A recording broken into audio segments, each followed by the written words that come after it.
저는 오늘 빌립보서 말씀은 지난주가 서론의 서론이었다면 이번 주는 서론에 해당됩니다. 그리고 서론을 어느 정도 하고 오늘 본문을 나갈 수 있는 만큼 여러분들과 함께 보면서 공부를 했으면 좋겠습니다. 넬슨 만델라, 여러분 잘 알다시피 남아공의 훌륭한 대통령이었습니다. 근데 그분이 대통령이 되고 난 뒤에 한 얘기 중에 굉장히 화제가 된 얘기가 있었습니다. 저는 두 가지를 분명히 구분해서 일을 할 것인데, 국가를 위해서 내가 할 수 있는 일은 어떤 어려움이 온다 할지라도 국민들과 함께 그 일을 이루어내겠습니다. 그러나 제가 할 수 없는 일이라면 아무리 제게 그 일을 하라고 설사 국민들이 제게 시키신다 하더라도 저는 그것을 그 일을 할 수 있는 사람에게 맡기겠습니다 라고 얘기를 했습니다. 여기에 오늘 사는 저와 여러분의 지혜가 숨겨져 있다고 생각합니다. 감리교 크리스찬이었던 그는 하나님 안에서 자기가 해야 될 일, 할 수 있는 일과 할 수 없는 일에 대해서 명확하게 이해를 하고 있었던 겁니다. 왜냐하면 우리가 리더라는 위치에 서게 되면 모든 것을 자기가 결정을 해야 된다는 좋은 의미로는 거룩한 부담감, 또 한편으로는 모든 것을 자기가 하고 싶다는 그런 욕심이 같이 섞여 있는 걸 봅니다. 근데 그런 것들이 잘 구분이 되지 않으면 무리하게 자기가 자기 욕심대로 그 공동체와 그 회사를 이끌고 가다가 항상 어려움에 우리가 부딪히는 것 같습니다. 그러면 공동체도 힘들어지죠. 가족들도 고통을 받습니다. 안고 일었을 때를 우리가 알아야 되고, 내가 주도해야 할 때와 양보할 때를 아는 그런 성숙한 리더십이 필요한 것 같습니다. 우리가 지난주 바울의 그 동역자에 대한 얘기를 하면서 만남의 축복을 위해 기도하자라고 얘기했습니다. 여러분 기도를 지난주에 하셨는지 모르겠습니다. 사도 바울은 누구보다 동역자들을 정말 소중하게 여겼던 사람입니다. 저는 빌립보서를 공부하면 공부할수록 정말 마음이 따뜻해지는 것 같아요. 우리가 보통 사도 바울 생각하면 굉장히 고집스럽고 아주 우직하고 충성되고 아주 추진력이 강한 그런 사람으로 알고 있는데, 물론 그런 성향도 갖고 있어요. 하지만 시간이 지날수록 성경을 통해 나타내어지고 보여지는 바울의 모습은 그렇게 사람을 배려하는 따뜻한 사람이었습니다. 온유한 그런 목회자의 모습이 보이기 시작하는 거예요. 물론 하나님께서 만약에 바울이 처음부터 끝까지 자기 혼자 모든 것을 하려고 했다면, 또 계속적으로 아무리 선한 주님의 일을 맡겼지만 그 일을 자신의 영광을 위해서 했다면 1차, 2차, 3차 이어지는 전도 여행 가운데 중간에 하나님이 스탑 시키셨을 거라고 생각을 해요. 우리도 중요한 거예요. 하나님이 비록 우리에게 어떤 일을, 크고 작은 일을 맡기더라도 여러분들이 어떤 위치에는 팔로우가 되고 어떤 위치에서는 리더가 됩니다. 리더가 될 때는 더 우리는 주의해야 되는 거죠. 가정에 있어서 부모로서의 어떤 리더십을 갖는다는 것도 굉장히 중요합니다. 소유권을 내가 가지기 시작하면 트러블이 일어나기 시작하는 거죠. 우리 인생의 주권은, 또 우리 가정의 모든 주권은 누구에게 있다고 우리가 고백해야 되나요? 하나님께 있다는 거죠. 예수님께 있다. 빌립보서의 주제는 우리가 보면 한마디로 딱 말하면 기쁨입니다. 그래서 보통 빌립보서이라고 하면 기쁨의 서신이다라고 우리가 그렇게 표현을 많이 합니다. 물론 다른 서신서에도 기쁨이란 주제는 많이 등장하는데 빌립보서처럼 일관되고 때로는 굉장히 노골적으로 그리고 실제적으로 표현한 그런 것도 사실은 드뭅니다. 물론 다른 서신서에도 많이 등장하는 그런 주제이기도 합니다. 그런데 빌립보서는 총 4장으로 구성되어 있는데, 기쁨이라는 주제로 한 장 한 장을 설명할 수 있어요. 여러분들이 잘 따라오시면 좋을 것 같습니다. 1장은 고난의 기쁨에 대해서 얘기를 하고 있습니다. 그리고 2장은 섬김의 기쁨에 대해서, 그리고 3장은 하나님과의 친밀함의 기쁨을 얘기하고 있습니다. 그리고 마지막 4장은 평안의 기쁨에 대해서 바울은 기록하고 있습니다. 각 장에 대해서 이 기쁨에 대해서 알아볼 때 바울은 딱 두 가지를 이렇게 비교하면서 우리에게 메시지를 줘요. 하나는 뭐냐면 주제를 방금 줬잖아요. 고난의 기쁨. 그 다음에는 우리가 그럼 어떻게 신앙의 원리로 행동해야 되는지 실천 과제를 주는 거예요. 1장은 고난의 기쁨이라고 얘기하면서 그러면 고난 속에도 우리가 기쁨을 누리기 위해서는 어떻게 해야 되느냐? 한마디로 말하면 그분이 너희의 삶의 중심이 되게 하라라는 거예요. 예수가 중심이 되는 삶을 살아라.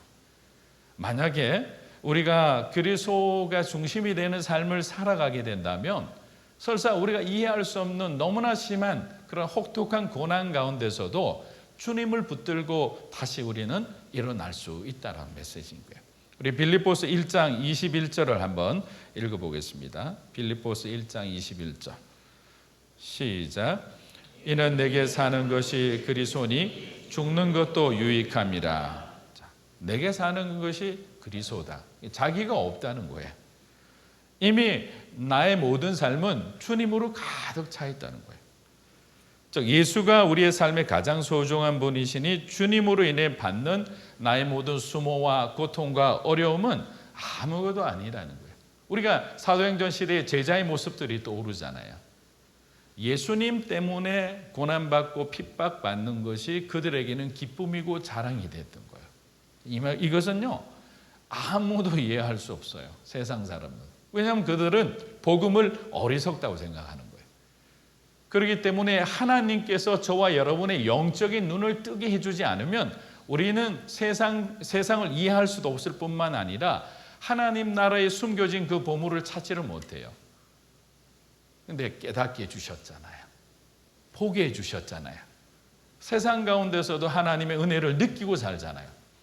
엄청난 은혜라고 우리는 이야기할 수밖에 없는 거예요. 두 번째, 섬김의 기쁨인데 그럼 섬김의 기쁨에 대해서는 바울은 어떻게 얘기하느냐? 그분을 닮아가라라는 거예요. 예수를 닮아가는 삶. 그러면 섬김 속에서 우리 주님의 모습이 보여진다는 거예요. 우리가 느낄 수 있는 거예요. 섬기는 가운데서. 섬김을 받는 것을 사실은 더 좋아하잖아요. 누군가 나를 섬겨주면 너무나 편하고 좋지요. 그런데 다르다는 거예요. 예수님은 섬김을 받으러 온 것이 아니라 우리를 섬기러 오셨다고 분명히 말씀하십니다. 빌립보서 2장 5절 말씀 우리 한번 보겠습니다. 빌립보서 2장 5절 시작. 너희 안에 이 마음을 품으라. 곧 그리스도 예수의 마음이니. 자, 이 말을 우리가 어떻게 해석하면 좋을까요? 항상 예수님의 관점에서 바라보고 생각하고 판단하라. 그냥 생각하는 것으로는 부족하다는 거예요. 주님을 닮아가자라면 우리가 오늘도 말씀을 듣고 또 따로 성경 공부를 하기도 하고 우리가 큐티를 묵상하기도 합니다. 그런데 왜 우리의 삶은 변하지 않을까라는 의문이 생기는 거예요. 그 질문에 대한 답은 실제 그렇게 살아가지 않기 때문에 우린 큐티는 묵상과 적용이 있는데 묵상은 많이 하는 거예요. 정기적으로 아주 신실하게 잘합니다. 그런데 적용을 하기가 너무나 힘드는 거예요. 용서하라 해놓고 용서하지 못하는 거예요. 왜? 묵상과 적용 사이에는 너무나 치열한 영적 전쟁이 있는 거예요. 영적 전쟁에서 여러분이 말씀을 의지하고 그거를 이렇게 소위 말하는 브레이크 스루 해야 되잖아요. 통과해야 되는 거예요. 통과하면 우리의 삶 가운데 그 말씀이 우리의 삶을 통해 보여지고 나타나지고 열매 맺는 거예요. 그러면 승리하는 거예요. 그러면 섬기는 가운데 하나님이 주시는 기쁨을 누리고 살아갈 수 있는데 묵상 다음에 적용이 되지 않는 삶이 너무나 많다는 거죠. 그리고 3장 한번 보겠습니다. 3장에서는 친밀함의 기쁨이라 했잖아요. 근데 이 친밀함의 기쁨을 바울은 어떻게 표현하느냐? 그분을 더욱 깊이 알아가라는 거예요. knowing God인 거예요. 하나님을 아는 것이 중요하다. 예수님을 더욱 잘 아는 것이 중요하다. 자, 빌립보서 3장 10절입니다. 한번 읽어보겠습니다. 시작. 내가 그리스도와 그 부활의 권능과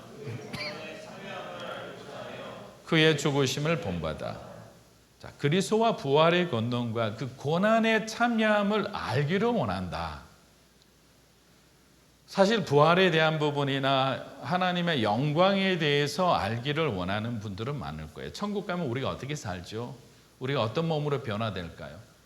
그러면 천국 가기 전에 우리가 정말 부활의 영광을 입고 우리가 살아가기 전에 성령께서 우리에게 주시는 놀라운 성령의 권세와 권능을 받기 전에 무엇이 필요하죠? 고난에 참여하는 부분에 대해서는 관심이 없어요. 그렇잖아요. No cross, no crown 이란 말이 있잖아요. 십자가가 없으면 면류관이 없는 거예요. 하나님께서는 그런 과정을 통해서 고난이라는 과정을 통해서 우리를 내려놓게 하시고 그 고난 가운데 숨어있는 주님의 피, 그 은혜의 피를 우리가 경험하기를 원하는 거예요. 사실 누군가와 친밀한 관계를 가지기 위해서는 서로가 서로를 이해하는 시간이 필요합니다. 지금 보면 정말 인고 부부처럼 잘 지내는 부부도 예전에 얘기를 들어보면 너무나 많이 싸웠다고 얘기해요. 왜? 결혼은 사랑해서 했지만 서로를 알아가는 시간이 부족했던 거예요. 그런데 세월이 오르면서 서로를 알아가는 시간이 이제 주어지는 거죠. 그러다 보면 이제 점점 알지 못했던 것들, 내가 이해할 수 없었던 것들이 이해가 되어집니다. 그런데 여기서 중요한 것이 있습니다. 물리적인 시간만 길게 가졌다고 서로를 이해할 수 있는 게 아니에요. 질적인 시간이 필요해요. 자, 바울 사도를 한번 봅시다. 바울 사도는 예수님의 제자들보다는 물리적인 시간은 턱없이 부족한 사람이었어요. 그런데 소위 한방이 있었던 거잖아요. 다메섹 도상에서 예수님을 너무도 강렬하게 만난 거예요. 그 만남의 흔적이, 그 농도 깊은 그 만남이 결국에는 바울의 인생을 변화시킨 거예요. 부부간에도 마찬가지고 저와 여러분의 하나님 관계도 마찬가지예요.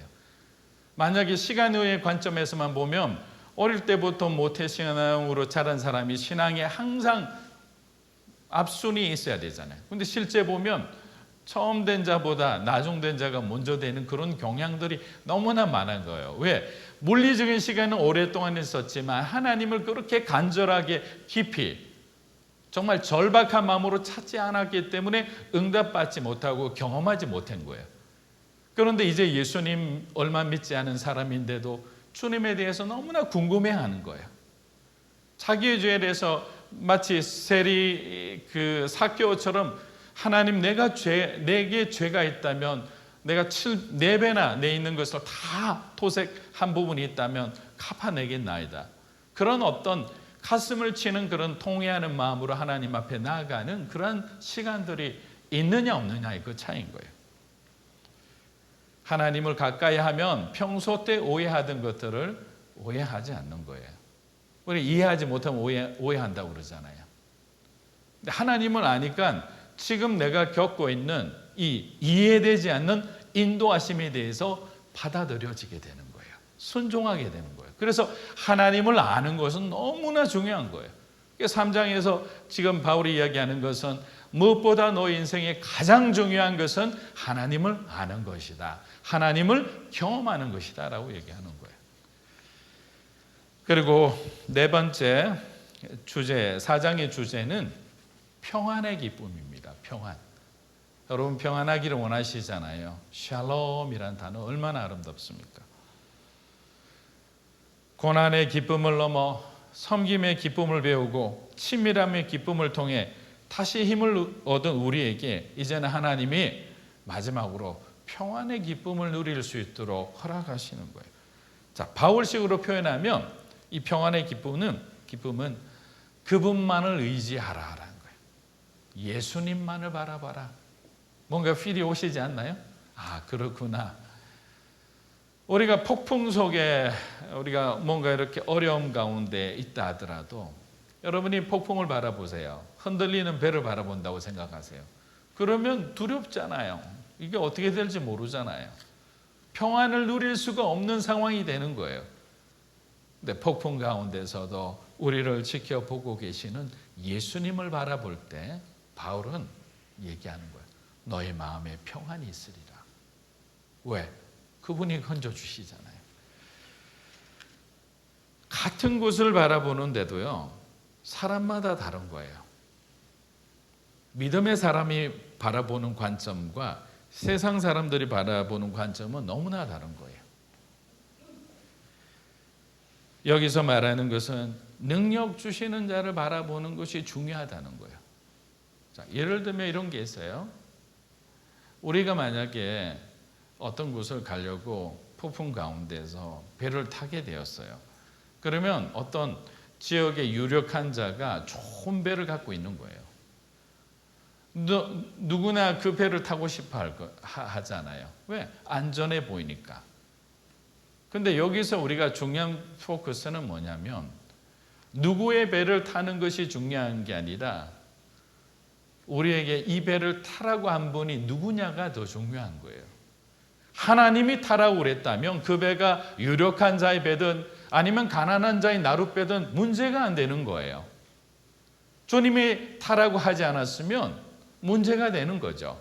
내 마음대로, 내 의지대로, 내 욕심대로 행했기 때문이에요. 그런데 여러분이 보기에 이거 가다가 뭐 그냥 바다 한번 치면 그냥 넘어지는 거 아니야. 그렇게 연약해 보이는 배라도 예수님이 여러분 기도 가운데 네가 이 강을 건너야 하리라. 내가 너를 도와주리라. 이 말씀을 하셨다면 우리는 그 길을 가면 되는 거예요. 건너가게 돼 있어요. 예수님 오병이어 기적이 일어나고 난 뒤에 제자들에게 모아놓고 하신 말씀을 우리 그 설교를 굉장히 그 포인트를 잊어버릴 때가 있어요. 그냥 풍랑이 있는 가운데 무리를 걸어서 예수님이 오셔서 제자를 구원해 주신 그 부분에 대한 초점을 맞춰서 설교를 많이 합니다. 그런데 이거는 사실은 그 현상이에요. 중요한 건 뭐냐면 예수님이 제자들에게 하신 말씀이에요. 너희가 강을 건너 저리로 가야 하리라. 이 말은 뭐냐면 강을 건너라고 하신 거잖아요. 자, 강을 건너라고 하셨다면 그 말은 우리는 어떤 상황을 중간에 우리가 어떤 어려움을 만난다 하더라도 예수님 말씀 자체가 권능의 말씀이고 하나님의 권위의 말씀이기 때문에 저와 여러분은 강을 건너게 되어 있는 거예요.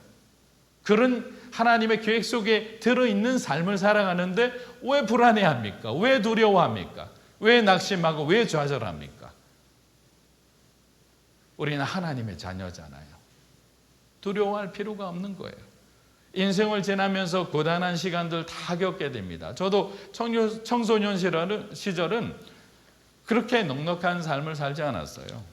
부모님 사이도 너무나 힘든 관계 가운데서 저도 가운데서 정말 어떻게 해야 될지 모르는 상황도 많이 있었어요. 근데 그런 어떤 힘들고 어려운 시간을 통과했기 때문에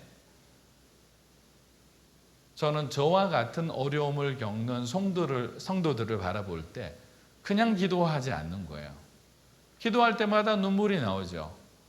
제가 30년 전에 힘들면서 하나님 앞에 눈물로 기도했던 그 아픔이 전달되는 거예요.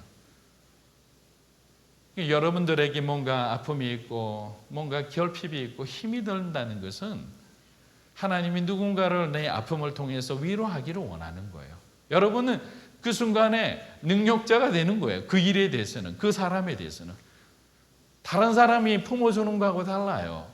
같이 허가해 주더라도 동병상련이라 했잖아요. 서서평 선교사님이 그 한국의 그 고아들을 품었던 마음하고 똑같은 거예요. 자기도 부모한테 버려졌기 때문에 그 버려진 아픔을 아니까 같은 사랑으로 품어도 느껴지는 받는 사람은 다르게 받을 수밖에 없는 거예요. 평안의 기쁨은 우리가 주님을 끝까지 바라볼 때 하나님이 우리에게 주시는 선물인 거예요. 1장은 뭐라고 그랬죠? 고난의 기쁨이라고 말씀드렸습니다.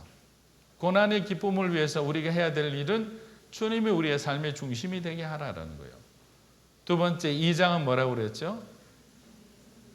섬김의 기쁨입니다. 섬김의 기쁨은 어떻게 해야 된다고요? 예수님을 닮아가는 거예요. 3장에서는 뭐라고 그랬습니까? 친밀함의 기쁨. 친밀함은 기쁨은 하나님을 알아가는 가운데 그 비밀이 숨겨져 있다고 그런 거예요. 마지막에 평안의 기쁨, 4장 평안의 기쁨은 우리가 어떻게 할 때 얻어진다고 그랬죠? 주님만을 바라볼 때, 그분만을 의지하고 살아갈 때, 이것이 믿음인 거예요. 하나님만을 의지하고 살아갈 때 세상이 안 보이는 거예요. 우리 안에 있는, 눈에 있는 그동안 나를 힘들게 했던 그 사람도 보이지 않는 거예요. 환경도 보이지 않는 거예요. 그걸 뚫고 나갈 수 있는 거예요. 영적인 권위와 능력이 여러분에게 하나님이 주시는 거예요. 여기까지가 어떻게 보면 빌립보서의 전체적인 서론에 해당합니다. 저는 저와 여러분이 빌립보서를 앞으로 공부하면서 그 한 절 한 절에 아주 눌러선 그 바울 사도의 그 깊은 메시지가 저와 여러분의 가족과 자녀와 우리 자신의 인생을 바꾸는 그런 생명의 말씀이 되기를 주의 이름으로 축복합니다. 자, 오늘 본문에 할 수 있는 만큼 하고 좀 마무리하고자 합니다. 오늘 본문의 시작도 바울의 감사로 시작됩니다. 빌립보 성도들에게 성도들로 인해 하나님 앞에 감사한다라고 있는데 우리 3절을 한번 읽어보겠습니다. 3절입니다. 시작.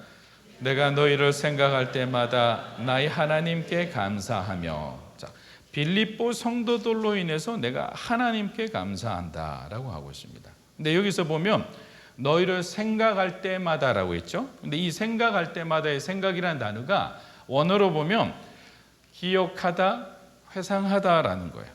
근데 이 단어는 바울 서신에만 등장해요. 바울이 특별히 구별해서 썼다 이렇게 우리가 이해를 하면 돼요. 기억하다, 회상하다. 자, 바울이 무엇을 회상하고 무엇을 기억하는 거죠? 빌립보 교인들과 예수 믿지 않을 수 있는, 믿으면 안 되는 그런 이유가 100가지도 넘는 그런 빌립보에서 어렵게 개척해서 함께 복음 전하며 주님을 예배하던 그 시절을 바울은 한 번도 잊은 적이 없다고 빌립보 교인들에게 얘기하고 있는 거예요. 그리고 바울의 2차 전도, 3차 전도 여행 때 빌립보 교인들이 힘을 다해 정말 자기들도 어려운데 하나님 앞에 귀한 헌금을 구별해서 사람을 보내서 바울의 사역을 열심히 도왔다는 것을 바울은 감사를 표현하고 있는 거예요. 그런데 여기서 중요한 것이 있습니다. 바울의 감사가 빌립보 교회 성도들을 향해서만 있는 것이 아니고 하나님을 향해 그 감사가 이루어지고 있다는 거예요. 하나님께 감사한다는 거예요. 물론 우리 눈앞에서 우리를 직접 도우는 누군가가 있다면 여러분 그분들이 감사하잖아요. 그리고 땡큐 하는 거죠. 가서 말하기도 하고 편지를 적기도 합니다. 그런데 중요한 것은 바울 사도가 지적하는 것은 그분들에게 그런 마음을 준 분이 누구냐라는 거예요. 이 빌립보 교회를 누가 세웠느냐? 누가 계획하셨느냐? 함께 예배드릴 때 수많은 은사가 나오고 너희들 안에서 그 영적인 교제를 통해서 너희들이 그리스도를 아는 장성한 분량으로 자라게 하신 분이 누구냐? 너희들이 하나님의 사역에 동참할 수 있도록 자원하는 마음을 주시고 너희들 가정에게 물질을 주시고 찬양할 수 있는 은사를 주신 분이 누구냐라는 거예요. 누구세요? 예수님이잖아요. 그러니까 바울은 크고 작은 은혜가 찾아왔을 때 하나님을 향한 마음이 흔들리지 않았다는 게 중요한 거예요. 우리는 사람에게 흔들리기 쉬운 거예요. 직접 누군가가 계속적으로 여러분을 서포트해 주신다고 생각해 보세요. 그분에게 계속 감사하고 뭔가 표현하지 않으면 그분의 마음이 변하지 않을까? 이거는 인간적인 생각인 거예요. 하나님께 감사하면 되는 거예요. 그리고 그 감사한 마음을 정직하고 진심을 담아서 함께하는 동역자에게 고맙다고. 하나님 주신 재능은 복음을 위해서, 교회를 위해서, 공동체를 위해서 헌신해 주셔서 감사합니다라고 하면 되는 거예요. 계속 그 사람을 바라보고 있으면 사람의 노예가 되잖아요. 사람 바라보는 사람이 되는 거예요. 여러분 절대 여러분이 누군가를 돕더라도 아니면 도움을 받더라도 똑같은 거예요. 누구만을 바라보고 누구께 감사해야 되는 거예요? 하나님 앞에 감사해야 되는 거예요. 지금 바울은 그 부분을 빌립보 성도들에게 감사를 표현하면서 또 하나는 너희들이 잊지 않아야 되는 것은 하나님께 모든 영광을 돌리는 것이라고 가르쳐주고 있는 거예요. 얼마나 대단한 사람입니까? 얼마나 중심이 흔들리지 않는 사람입니까? 자, 빌립보서 4절 5절을 한번 읽어보겠습니다. 시작. 간구할 때마다 너희 무리를 위하여 기쁨으로 항상 간구함은 너희가 첫날부터 이제까지 복음을 위한 일에 참여하고 있기 때문입니다. 자, 여기서 세 가지 중요한 단어가 나옵니다. 간구라는 단어, 무리라는 단어, 기쁨이라는 단어죠. 근데 이 간구라는 단어는 이제 원래 원어가 있어요. 이게 파생된 나온 단어인데 원래 단어의 뜻이 있어요. 그 뿌리가 되는 단어의 뜻은 결핍, 결여, 부족하다라는 뜻이에요.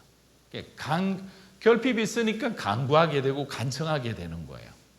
자, 이 말은 이 단어를 썼던 것은 빌립보 교회의 영적인 결핍의 상태가 상당히 심각했음을 알 수가 있는 거예요. 빌립보 교회가 너무나 어려운 상황에 있구나. 자, 소식을 들었던 바울의 마음이 얼마나 아플까요? 여러분들도 여러분이 사랑하는 사람이 힘들어하면 힘들잖아요.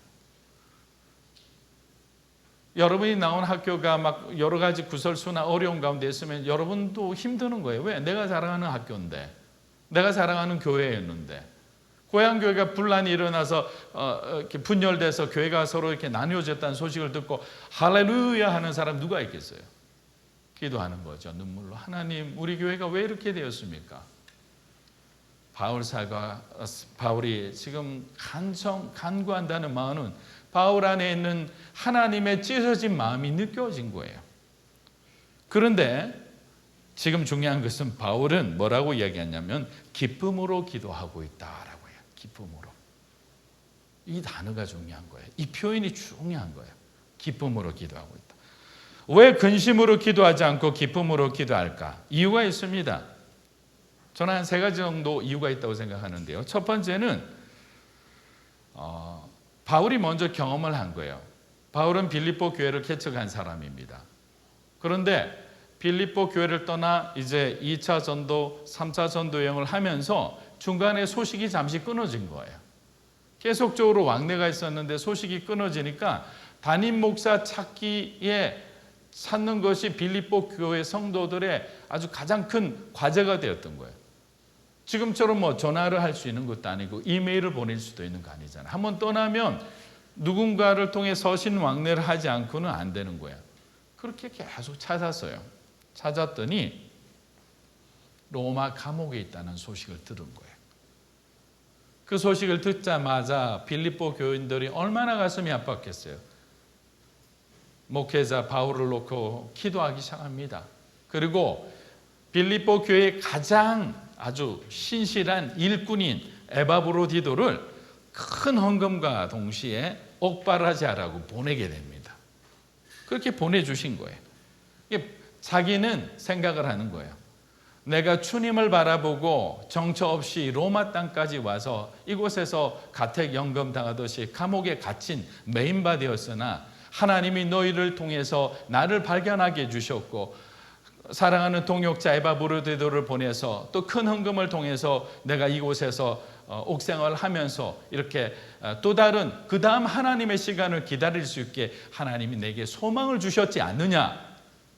너희들의 삶도 그리하리라는 거예요. 지금은 너희가 비록 곤란하고 힘들고 어려운 환경 가운데 있지만 내게 주신 하나님의 은혜를 내가 돌이켜볼 때 너희들의 삶도 그 빌립보 교회도 그 어떤 문제와 갈등이라더라도 하나님께서 극복하게 해주시리라라고 얘기하는 거예요. 자, 5절 한번 읽어보겠습니다. 5절 6절 이어서 읽어보겠습니다.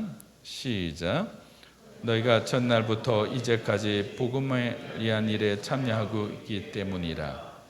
너희가 착한 일을 시작하신 이가 그리스도 예수의 날까지 이루실 줄을 우리는 확신하노라.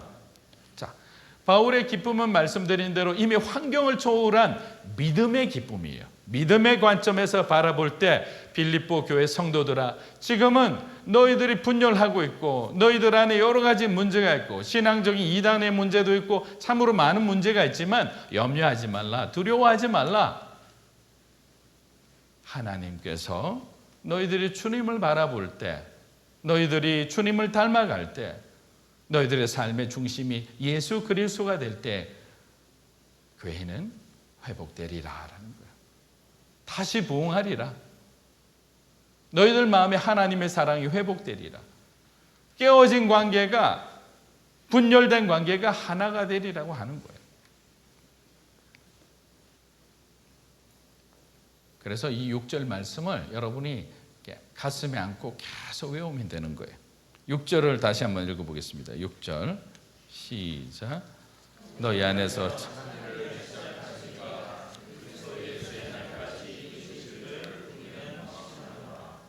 그리스도 예수의 날까지 시작하신 이가 이루어 주시리라라는 거예요. 시작하신 이가 이루어 주시리라. 저는 이것을 바울의 기쁨은 하나님의 성품과 하나님의 속성을 너무나 잘 이해한 믿음 안에서 우러나오는 바울의 기쁨이었다고 생각합니다.